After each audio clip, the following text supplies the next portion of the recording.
杨希紧紧抱着毛毯，因为这礼物像是失而复得一样。About 20 years ago, me and my wife, and this is when the power went out. The sheriff department in Altadena actually donated several of these blankets to all the neighboring community. And we had it that night of the fire, and we lost it.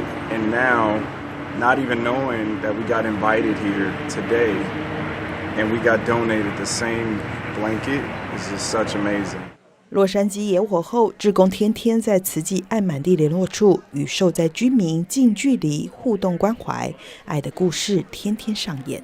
You have people that flew here from Taiwan. You have people from many different states, and you can just see that giving to people like us who have suffered this disaster, it's really coming from the heart.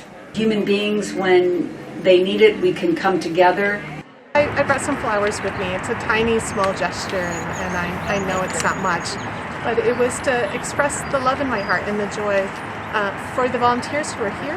家住在阿尔塔迪纳的玛丽，代步的电动轮椅在大火中烧毁了，侄女借来一台一般轮椅，总是得有人帮忙推。志工得知后，立即协助采买新的电动轮椅，也教导她如何操作。I want to thank you guys for the electric wheelchair. It helps me get around. 坐在新的电动轮椅上，玛丽与儿子终于露出了火灾后久违的笑容。阳光照耀下的这群受灾户，生活重新有了希望。大爱新闻真善美志工骆淑丽、高明哲，美国报道。